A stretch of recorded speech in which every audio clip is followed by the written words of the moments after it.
According to what Soludo said here, I was governor of Central Bank, and as governor, I was very bullish in insisting that we remain within the ambit of the law. But we sat there, all of us, Nigerians, we're all guilty of this. We all sat, saw the Central Bank, brazenly, illegally violating that act year on year and kept printing money.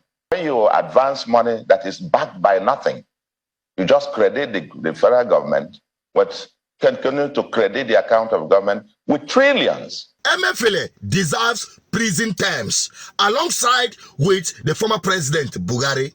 But I get a question Soludo need to answer in all of this. Watch this video to the end and help me share it.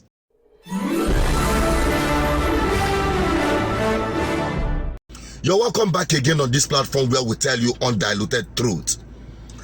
Just about last week, the governor of Anambra State, Professor Charles Soludo, Telewambafo, the former CBN governor, in an interview with Channels Television, made a heart-boggling and wrenching exposition about the transactions of the central bank governor with the government of Buhari.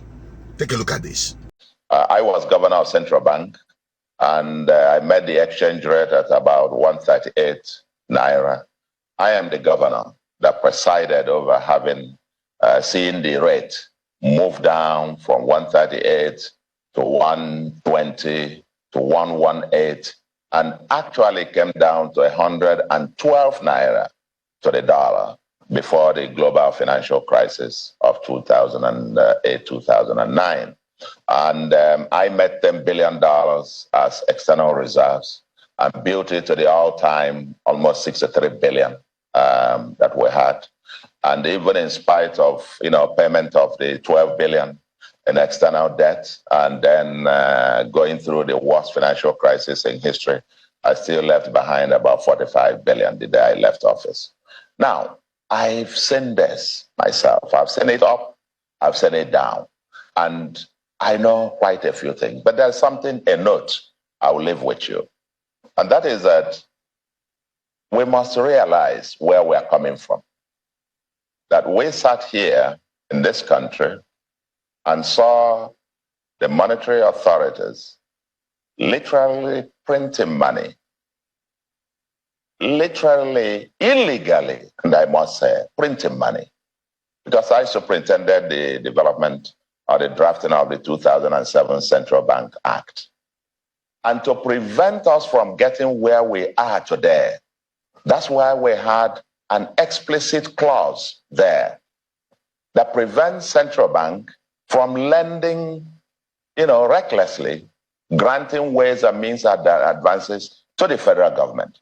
And we explicitly put in the law that you cannot grant more than to federal government more than 5% of the previous year's actual revenue as ways and means advances to the federal government. And that so granted must be retired by the end of the year in which it is granted. And where the federal government fails to retire that, the central bank is forbidden by that law from further advancing ways and means to it. That's the law. 2007 Act of the Central Bank. By that law, I don't think there was any time that the ways and means advances would have been more than 250 billion at any point in time. We were very stringent in doing this. And as governor, I was very bullish in insisting that we remain within the ambit of the law. But we sat there, all of us, Nigerians, we're all guilty of this. We all sat, saw the central bank, brazenly, illegally violating that act year on year and kept printing money, literally. Because when you advance money that is backed by nothing, you just credit the federal government, but continue to credit the account of government with trillions. 1 trillion, people shouted, 2 trillion, 10 trillion, 15 trillion, 20 trillion. And we kept going.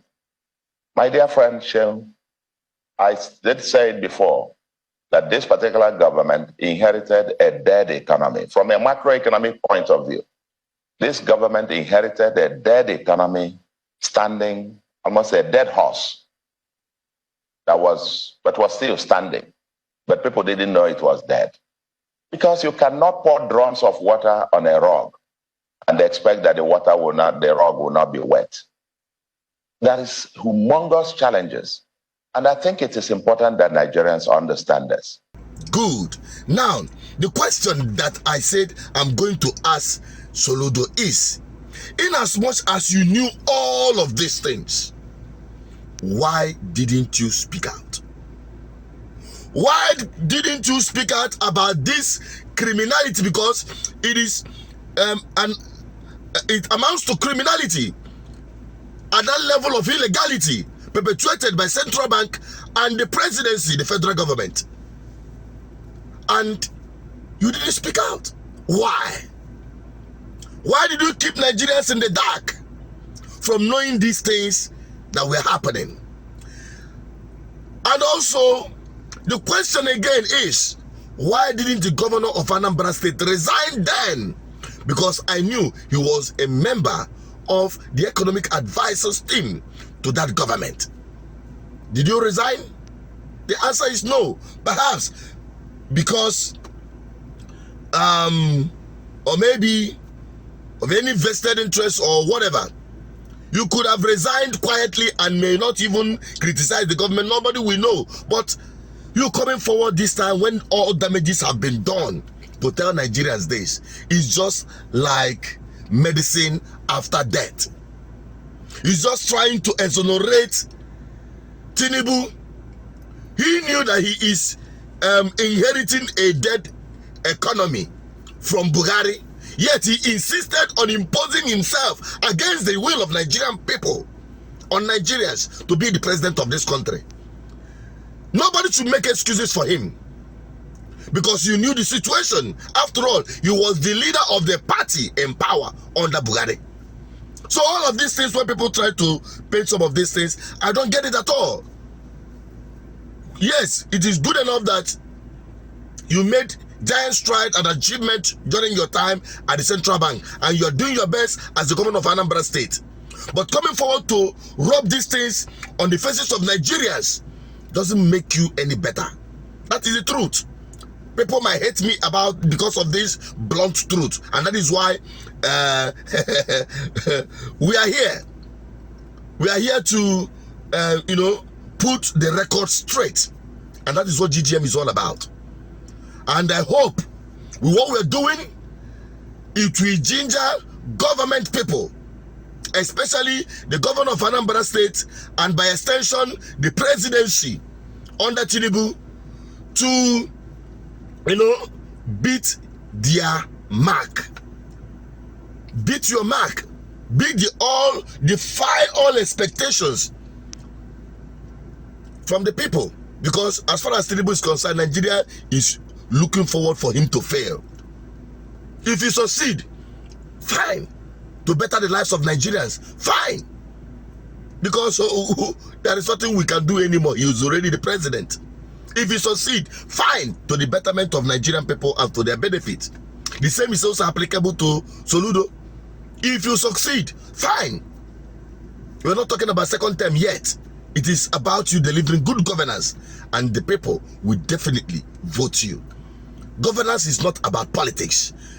Yet you can use politics to get into government. But when you get there, you deliver governance. Good governance, that is my interest.